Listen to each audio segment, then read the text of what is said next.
Cuando Mateo me dijo que había conseguido una reunión con inversores, lo primero que sentí fue alivio. Llevábamos 3 años construyendo la empresa con lo justo, tomando decisiones en llamadas de 40 minutos entre un cliente y otro, posponiendo cosas que necesitaban tiempo que ninguno de los dos tenía. Una reunión con inversores serios era exactamente lo que necesitábamos. Eso pensé. Le dije que bien hecho que me mandara los detalles. Que ahí iba a estar. Me mandó una dirección, un piso 16 en el centro financiero. Jueves a las 3, fui. Me llamo Sebastián Mora, tengo 37 años y soy cofundador de una empresa de logística especializada en cadena de frío para el sector farmacéutico. La idea fue mía. El capital inicial también, en su mayor parte. Mateo Ríos llegó 6 meses después del inicio con contactos que yo no tenía y una energía que en ese momento me pareció complementaria. Firmamos un acuerdo de socios, 50% cada uno, todo por escrito, todo claro. Durante los últimos 4 meses yo había estado dividido entre la empresa y el hospital donde mi padre pasó por 2 cirugías seguidas. Mateo dijo que se encargaba. Yo le creí porque era mi socio y porque llevábamos 3 años sin que hubiera razón para no creerle. Eso cambió un jueves a las 3 de la tarde en el piso 16 de un edificio en el centro. La recepcionista me recibió con mi nombre listo, igual que la última vez que alguien me recibió así en un lugar que no conocía. Me llevó por un pasillo largo hasta una sala de juntas con ventanales que daban a la ciudad. Mateo estaba sentado al lado de un hombre que yo no reconocí. Frente a ellos, 2 personas más con laptops abiertas y carpetas organizadas sobre la mesa. Mateo se levantó y me dio la mano. La mano, no un abrazo, después de 3 años. Me presentó al hombre que tenía al lado. Gerardo Fonseca, dijo, director de adquisiciones. Me senté. Tomé el vaso de agua que había frente a mi lugar. Mientras Gerardo Fonseca empezaba a hablar de sinergias y de posicionamiento en el mercado regional, yo miraba las carpetas sobre la mesa y contaba cuántas tenían mi nombre y cuántas no. Las que tenían mi nombre eran 2, las que no eran 5. Eso no cuadra en una reunión de inversión, cuadra en otra cosa. Gerardo habló durante 8 minutos sin pausas, con la fluidez de alguien que ha dado esta presentación varias veces. Habló del sector. Proyecciones de una integración que permitiría escalar operaciones en menos de 18 meses. Usó la palabra adquisición en el tercer minuto y no volvió a usarla, como si la hubiera soltado para ver cómo aterrizaba y luego hubiera decidido no repetirla. Aterrizó mal. Cuando terminó me miró con la expresión de quien espera una reacción específica. Tengo una pregunta, dije. Claro, respondió. ¿Qué están comprando exactamente? Hubo una pausa de 2 segundos. Mateo movió el vaso frente a él sin beberlo. La empresa, dijo Gerardo, en su totalidad, la estructura, los contratos vigentes, la cartera de clientes, la operación completa. Asentí despacio. ¿Y el proceso lo inició quién?, pregunté. Mateo habló por primera vez desde que yo había entrado a la sala. Dijo que él había hecho los contactos iniciales, que era una oportunidad que no podían dejar pasar. Que me lo había querido contar antes, pero que con todo lo de mi padre no había encontrado el momento. No había encontrado el momento. 4 meses, 80 llamadas, 140 mensajes. No había encontrado el momento. Abrí el teléfono sobre la mesa. Entré al correo corporativo y busqué por el nombre de la empresa de Gerardo. Aparecieron 3 resultados. El más antiguo tenía 5 meses de fecha. 5 meses atrás mi padre todavía estaba sano y yo estaba en la oficina todos los días. Puse el teléfono frente a Mateo con la pantalla hacia arriba. El primero de estos correos tiene 5 meses, dije. ¿En cuál de los 2 momentos no encontraste el momento? Él miró la pantalla. Después miró a Gerardo. Gerardo miraba sus papeles. Uno de los hombres con laptop cerró la computadora con un movimiento suave. Era la primera vez que alguno de ellos hacía algo desde que yo entré. Mateo empezó a decir algo sobre el contexto, sobre las decisiones que se toman cuando la empresa necesita oxígeno, sobre que él había evaluado las opciones y esta era la más viable. Hablaba rápido, más rápido de lo normal, con ese ritmo que tienen las personas cuando están llenando el silencio para que nadie más pueda usarlo. Lo dejé terminar. Después pregunté si había algo firmado. Gerardo respondió antes de que Mateo pudiera hacerlo. Hay una carta de intención, dijo, pendiente de la firma de ambos socios. Ambos socios. Eso significaba que todavía no. Saqué de mi saco una hoja que había impreso esa mañana antes de salir de la oficina. No porque supiera exactamente a qué iba a llegar aquí, sino porque en los últimos días había encontrado referencias a esta empresa en documentos internos donde no debían estar, y algo me dijo que era mejor llegar con papel en la mano. Era una copia del acuerdo de socios que Mateo y yo firmamos hace 3 años. Había subrayado el artículo 9 antes de salir. Lo puse sobre la mesa frente a Gerardo. El artículo 9 decía que cualquier negociación de venta total o parcial de la empresa requería consentimiento escrito de ambos socios desde la primera comunicación formal con un tercero, no al final del proceso. desde el principio. Gerardo leyó el párrafo, leyó el subrayado, leyó la fecha del documento. Cualquier conversación sostenida sin ese consentimiento constituye una violación al acuerdo y puede ser causal de disolución por incumplimiento unilateral, dije. Mi abogado me confirmó esto esta mañana. Esta mañana. Eso también lo registró Gerardo. Mateo se recostó en la silla y cruzó los brazos. Tenía esa expresión que le conozco de cuando algo no salió como esperaba y está recalculando.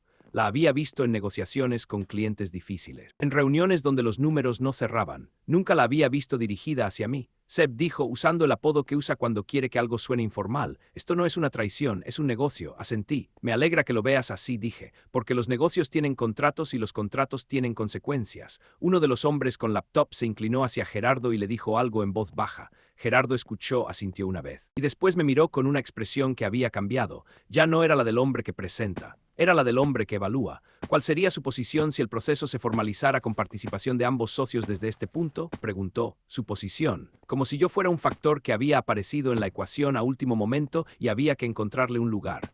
Mi posición es que el proceso no está en condiciones de formalizarse, dije. Hay 5 meses de comunicaciones que no cuentan con mi consentimiento, lo que pone en riesgo la validez de cualquier acuerdo que se derive de ellas. Cualquier comprador que asesore bien a su equipo legal va a llegar a la misma conclusión antes de firmar. Gerardo miró a su abogado. El abogado no dijo nada, pero el silencio fue suficiente. Mateo descruzó los brazos. Me miró con esa mezcla de frustración y cálculo que tienen las personas cuando se dan cuenta de que subestimaron algo, o a alguien. ¿Qué quieres?, dijo, directo sin envoltura. Quiero que esta reunión termine, respondí, y quiero que cualquier conversación futura sobre el futuro de la empresa ocurra con ambos socios presentes desde el primer minuto. Me puse de pie, recogí la hoja del acuerdo, la doblé en 3 partes y la guardé en el saco. Gerardo extendió la mano. No sé si fue un gesto de cortesía o de cálculo, pero se la estreché porque las formas cuestan poco y a veces dicen mucho sobre quién eres cuando algo no salió como esperabas. A Mateo no le di la mano. Caminé hacia la puerta con calma. En el pasillo la recepcionista me ofreció algo para llevar, agua, café. Le dije que no, gracias. Tomé el ascensor solo.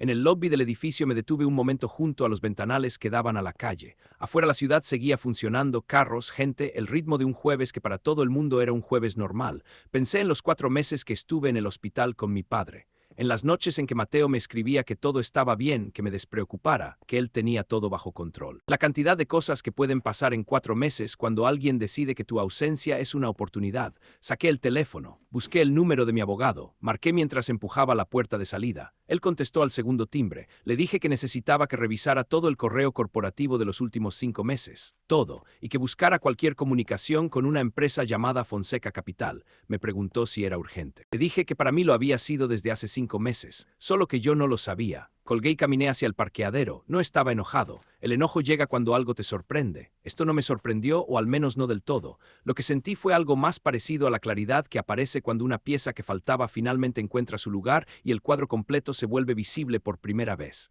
El cuadro completo no era bonito, pero al menos ya era el cuadro real, y con eso se puede trabajar. Creí que la invitación era para celebrar.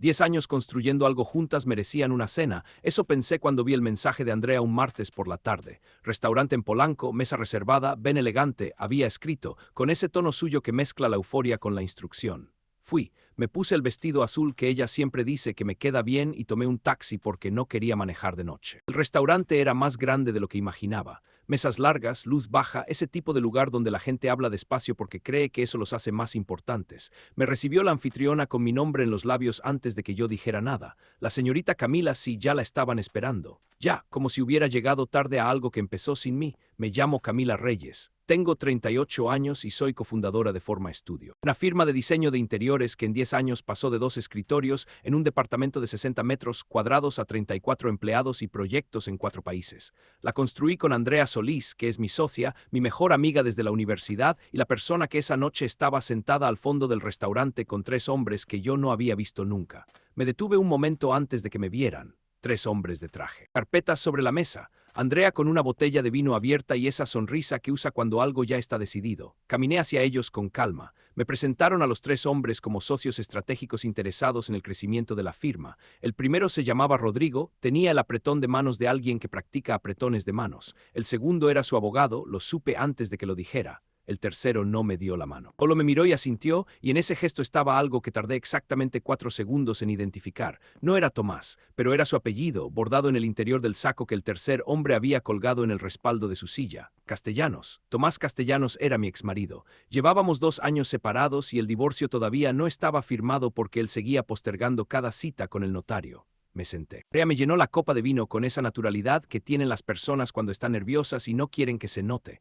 Me habló del proyecto que habían estado explorando, de una oportunidad de expansión, de cómo estos socios podían llevar a Forma Estudio a otro nivel. Usó la palabra nosotras 4 veces en 3 minutos. Las carpetas seguían cerradas. Tomé mi copa, bebí despacio y esperé. Rodrigo fue el que habló primero de números. Siempre lo hace. Hay un tipo de hombre que cree que los números son un argumento y no una trampa.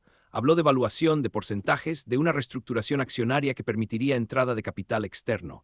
Su abogado asentía en los momentos correctos como lo que era, un accesorio. Andrea miraba la mesa cuando Rodrigo mencionó el porcentaje de participación que cedería cada socia. Ahí estuvo. Esa palabra, cedería. ¿Qué porcentaje proponen?, pregunté. Rodrigo abrió su carpeta. 60% de participación combinada, dijo, con una estructura que permitiría a ambas socias mantener roles directivos. Hice el cálculo en 3 segundos. 60% combinado significaba que cada una cedía 30, pero yo tenía el 50 de la empresa y Andrea el otro 50. Si yo cedía 30 me quedaba con 20. Si Andrea cedía 30, se quedaba con 20 también. Salvo que la distribución no fuera pareja. ¿Cómo se divide ese 60?, pregunté. Andrea levantó la vista. Rodrigo miró a su abogado. El abogado miró sus papeles. Nadie respondió en 4 segundos. 4 segundos en una mesa de negocios son una confesión. Saqué el teléfono, no para llamar a nadie, solo para que vieran que estaba completamente tranquila y que la tranquilidad no era indiferencia. Andrea habló primero. Cami, esto lo hemos estado trabajando para que tenga sentido para las dos, para la empresa. Necesitamos capital y esta es la mejor oferta que, cuando empezaron a trabajarlo, interrumpí. Ella acomodó su copa sin beberla. Cuando empezaron, Andrea, hace unos meses, dijo, y en esa vaguedad estaba la respuesta real. Abrí la aplicación de notas en mi teléfono y la puse sobre la mesa con la pantalla hacia arriba. Era una lista. Fechas, correos, nombres. El primero databa de 11 semanas atrás. Mensaje que Andrea le había enviado a un contacto de un fondo de inversión usando su correo personal en lugar del corporativo.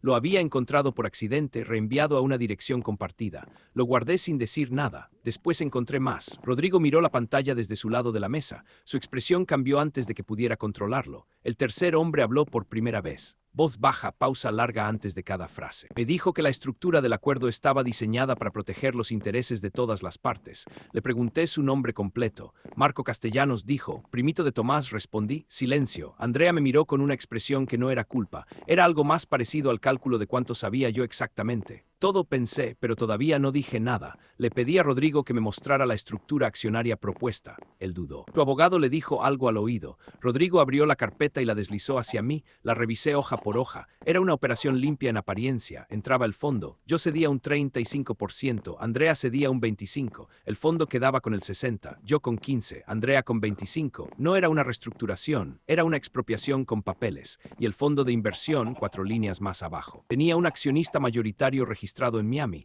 una empresa de nombre neutro, 3 palabras sin historia, pero en el anexo casi al final había un nombre de representante legal, Tomás Castellanos. Puse la carpeta sobre la mesa con cuidado, la empujé de regreso hacia Rodrigo sin decir nada.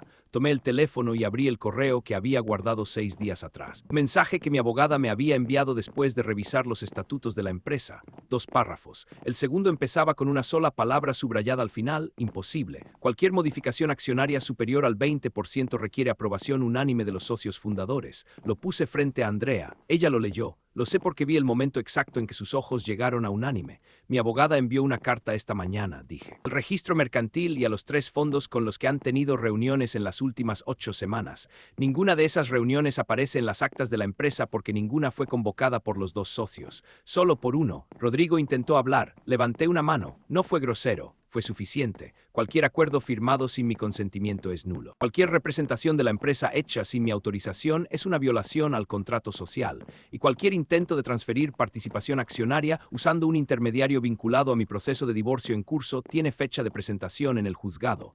Marco Castellanos recogió su saco del respaldo de la silla. Andrea no lo miró irse. Rodrigo cerró su carpeta. Me quedé sentada otros 3 minutos. Pedí la cuenta del vino que habían abierto antes de que yo llegara. La pagué, era lo correcto. Cuando me levanté, Andrea seguía en la misma posición, con las manos juntas sobre la mesa y la vista hacia la ventana. 10 años, dijo, sin mirarme. 10 años, repetí, no como respuesta, como confirmación de que las dos estábamos contando lo mismo y llegando a números distintos. Tomé mi bolsa, empujé la silla hacia adentro. Salí a la calle donde el aire era frío y la ciudad seguía moviéndose como si nada hubiera terminado adentro, porque para mí nada había terminado todavía. Eso vendría después.